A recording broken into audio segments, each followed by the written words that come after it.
Hello दोस्तों, कैसे हो आप सभी। स्वागत है आपका इस यूट्यूब चैनल पर। आज की क्लास में हम लोग पढ़ेंगे क्लास 12th की फिजिक्स सेकंड का मोस्ट इंपॉर्टेंट डेरिवेशन, जिसका नाम है n by V minus one by U बराबर n minus one by R सूत्र का निगमन है। किसके लिए तो बताएंगे, गोलीय उत्तल पृष्ठ के लिए अपवर्तन के सूत्र n by V minus one by U बराबर n minus one by R सूत्र का निगमन। तो हेडिंग डाल लेते हैं।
तो हेडिंग डालिए, गोलीय उत्तल पृष्ठ के लिए अपवर्तन के सूत्र n by V minus one by U बराबर n minus one by are.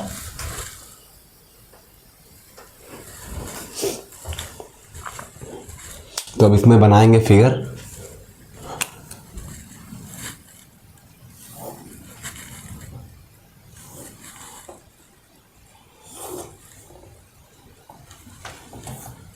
और एक मुख्य अक्ष की लाइन खींच लेते हैं।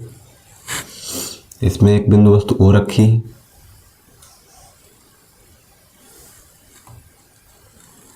और यहाँ एक अवलंब खींच देते हैं।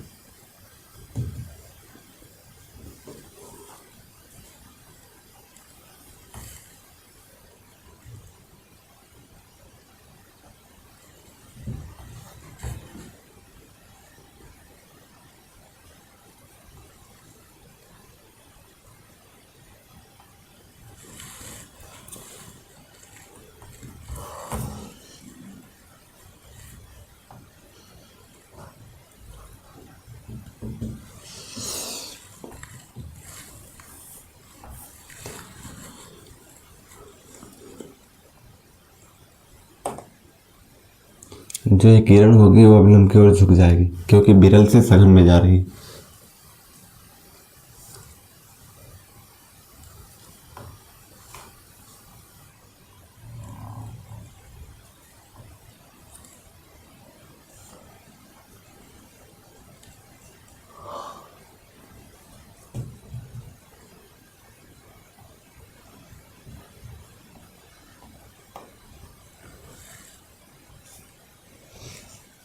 आई है।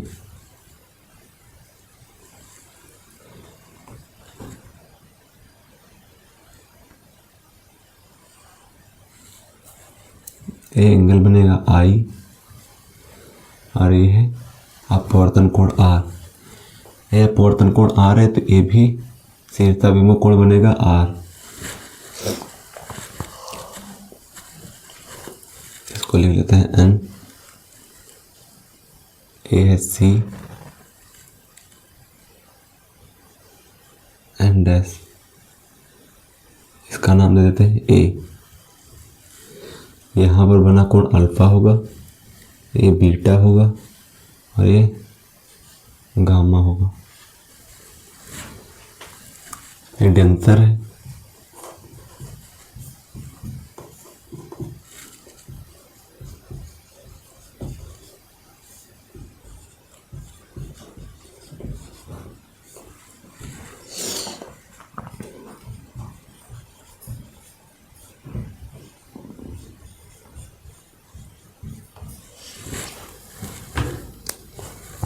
तो इसमें क्या बताएंगे माना एस पी एस डैश एक गोलीय उत्तल पृष्ठ है जिसके मुख्य अक्ष पर एक बिंदु वस्तु रखी है जिसके द्वारा बना प्रतिबिंब आई है।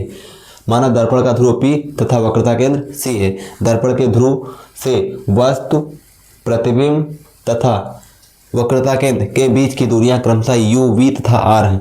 क्योंकि दर्पण के ध्रुव से वस्तु की जो बीच की दूरी होती है उसको हम u से लिखते हैं, और दर्पण के ध्रुव से जो प्रतिबिंब की दूरी होती है बीच की दूरी उसको हम v से लिखते हैं, और दर्पण के ध्रुव से जो वक्रता केंद्र तक दूरी उसे हम वक्रता त्रिज्या कहते हैं और r से लिखते हैं। तो लिख देंगे यहाँ ध्रुव से ये r होगी, और ये वस्तु है तो वस्तु की दूरी u हो जाएगी, और ये प्रतिबिंब है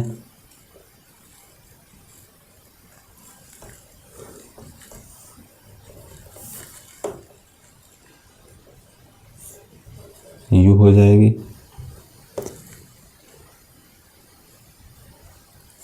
और ये v हो जाएगी।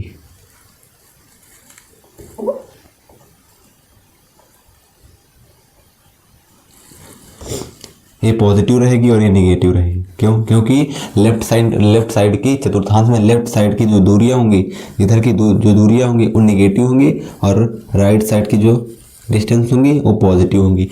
ये जो वक्रता केंद्र है, वक्रता केंद्र वो है दर्पण के राइट साइड में, तो पॉजिटिव होगा। माना SP S डैश एक गोली, माना SP S डैश एक गोली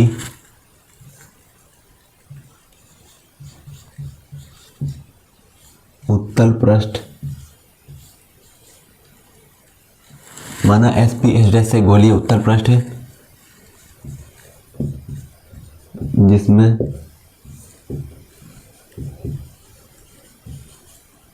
माध्यम 1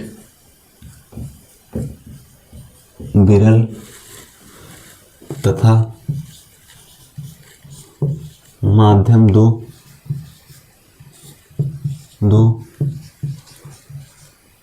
सघन माध्यम है। इसके मुख्य अक्ष पर एक बिंदु वस्तु ओ रखिए, एक बिंदु वस्तु ओ रखी है जिसके द्वारा बना प्रतिबिंब, जिसके द्वारा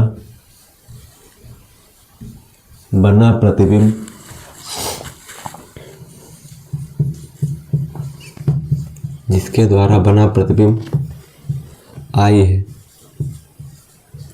माना दर्पण का ध्रुव P, दर्पण का ध्रुव माना दर्पण का ध्रुव P तथा वक्रता केंद्र C है, वक्रता केंद्र C है। दर्पण के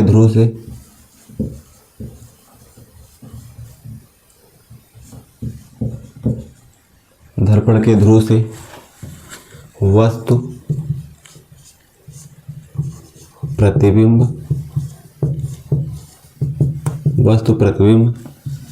तथा वक्रता केंद्र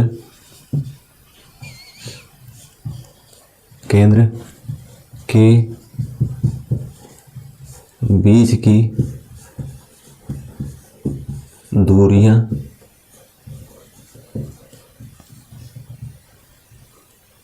क्रमशः u, v तथा r है, u, v तथा r है।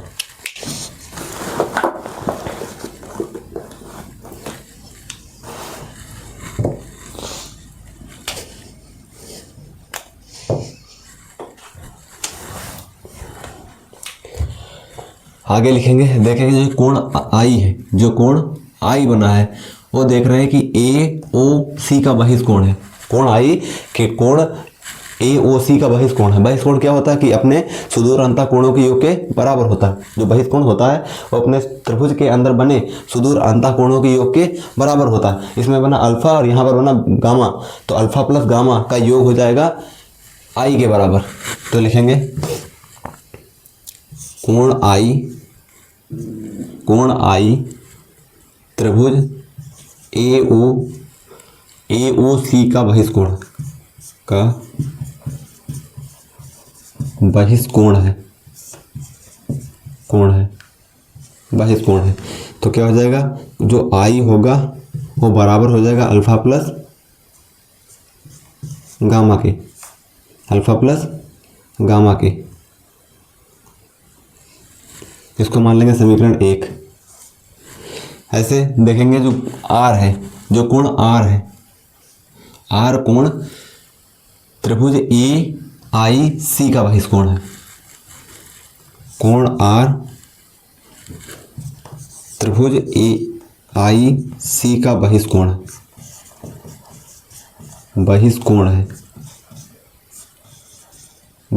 है।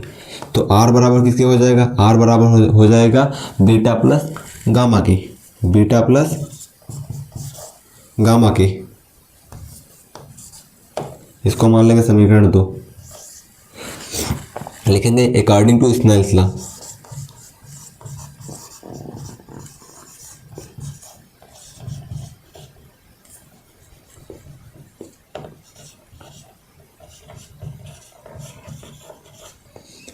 स्नेल के नियमानुसार क्या करेंगे, समीकरण 1 और 2 का मान समीकरण स्नेल के नियम में रख देंगे। स्नेल का नियम क्या होता है, तो स्नेल का नियम होता है n2/n1 बराबर साइन आई हर बटे में साइन आर। यहाँ क्या करेंगे, लिख देंगे साइन आई बराबर आई के साइन आई बराबर आई के साइन आर बराबर आर लेने पर साइन आई बराबर साइन आई बराबर ले लेंगे आई और साइन आर बराबर ले लेंगे आर के। तो हो जाएगा n2/n1 आई बटे। तो समीकरण 1 और 2 से मान रखेंगे, इसमें लिखेंगे समीकरण 1 व 2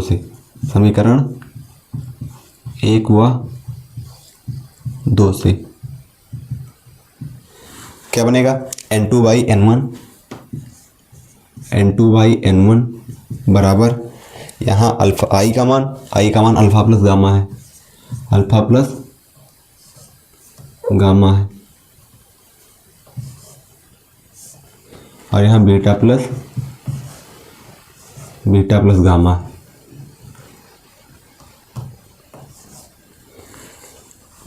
इसका गुणा कर देंगे, इसका गुणा इधर कर देंगे, इसका गुणा इधर कर देंगे, तो बनेगा n1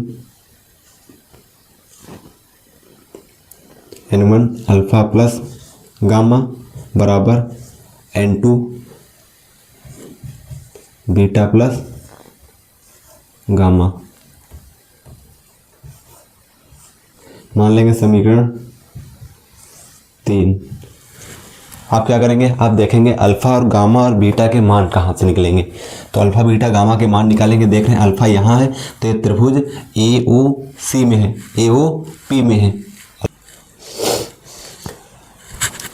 यहाँ से एक लंब डाल देंगे,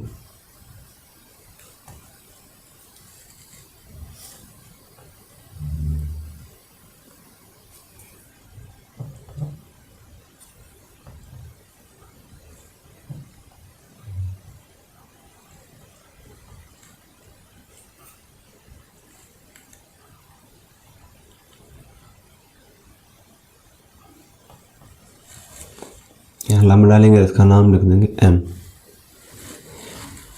है। 90 डिग्री का एंगल बना।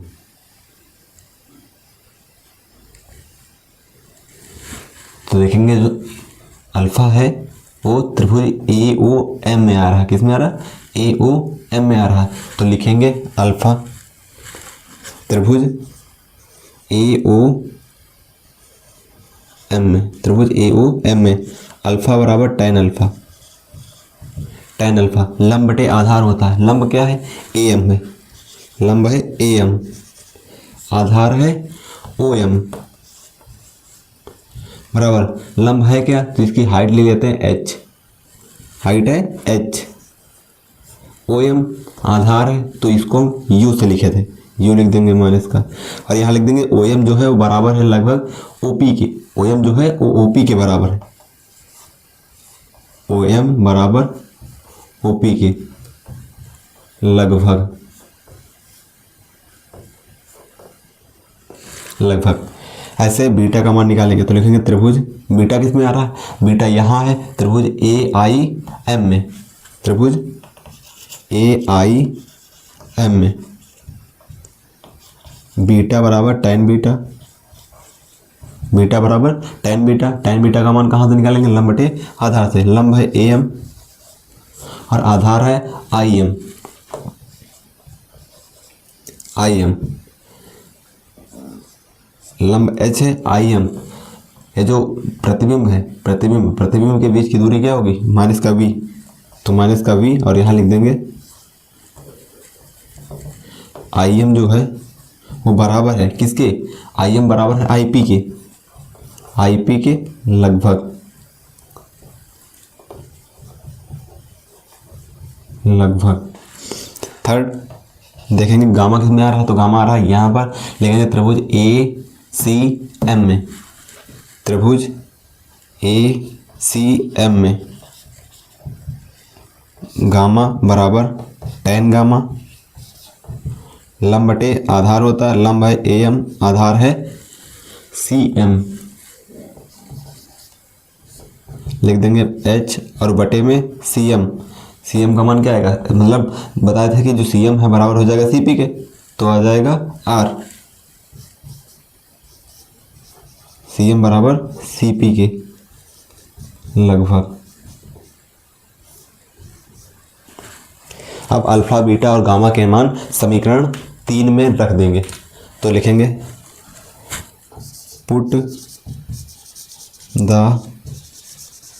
Value of alpha beta and gamma in equation, in equation third. समीकरण 3 में अल्फा बीटा और गामा के मान रखने पर तो रखेंगे, यहाँ लिखा n1 तो n1 लिख देंगे n1, और ब्रैकेट में alpha plus beta, alpha plus gamma है, अल्फा गामा, अल्फा का मान h by minus U, h by minus U, h by minus U plus gamma, gamma का मान है h by R, h by R, आगे n2 beta plus gamma, beta plus gamma तो beta का मान है h by minus B, h by minus B plus gamma का मान है h बाई आर। इसको सॉल्व करेंगे। अब देख रहे हैं इस इक्वेशन में कि ऊपर सब जगह h है, तो h अगर ब्रैकेट से बाहर निकालें, कहने का मतलब h अगर कॉमन ले लें तो क्या बचेगा? यहाँ बचेगा 1 बाई यू, 1 बाई माइनस का u प्लस 1 बाई आर, इधर क्या बचेगा? 1 बाई माइनस वी, और यहाँ बचेगा 1 बाई आर के, h से h कट जाएगा तो ले लेंगे कॉमन,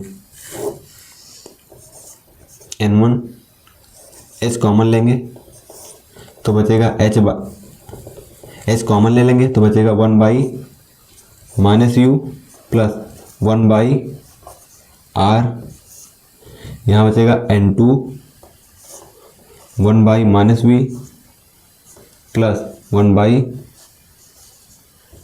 आर। यहाँ से h कट जाएगा, h कॉमन इसमें भी ले लिए, h से h कट जाएगा तो क्या बचा? n1, और इसका मल्टीपल कर देंगे, इसका गुणा भी कर देंगे तो n1 by minus U plus n1 by R बराबर हो जाएगा n2 by minus V plus n2 by R के हो जाएगा।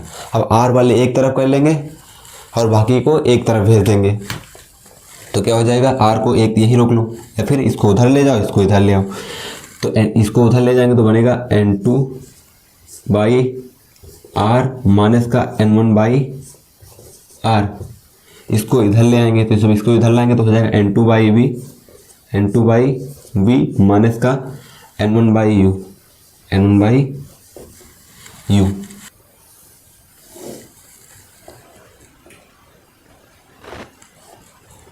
लिख देंगे दिए गए समीकरण में, दिए गए समीकरण में 1/n1 से गुणा करने पर,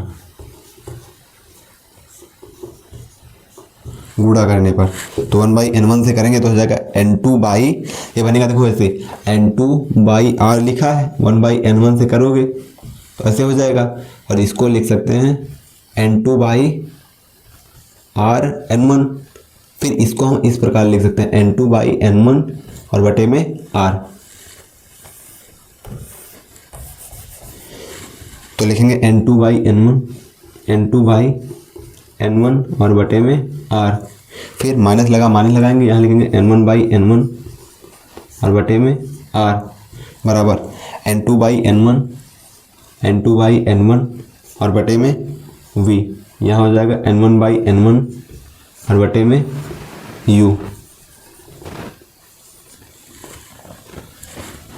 सॉल्व करेंगे तो देखेंगे N1 से N1 कट जाएगा, N1 से N1 कट जाएगा, यहाँ भी कट जाएगा और यहाँ भी कट जाएगा। फिर यहाँ लिख देंगे N2 by N1, N2 by N1 बराबर होता है N के, अपवर्तनांक N के बराबर होगा।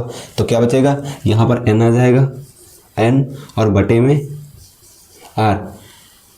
यहाँ भी यहाँ बचेगा 1/R। तो R अगर कॉमन ले लें तो क्या बचेगा, R अगर कॉमन ले लें तो बचेगा N-1/R। और इधर क्या बचेगा N-1/R और इधर बचेगा N/V माइनस का 1/U। इसको हम ऐसे लिख लेते हैं N/V माइनस 1/U बराबर N-1/R। यही हमको निकालना था।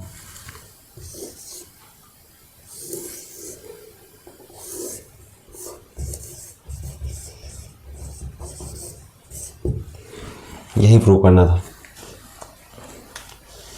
तो आज के लिए बस इतना ही, मिलते हैं फिर नेक्स्ट क्लास में। यदि आपको क्लास अच्छी लगी हो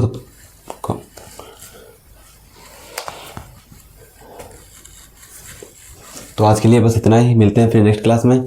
यदि कोई डाउट हो तो कमेंट सेक्शन में ज़रूर बताएं। चैनल को लाइक करें, सब्सक्राइब करें और कमेंट सेक्शन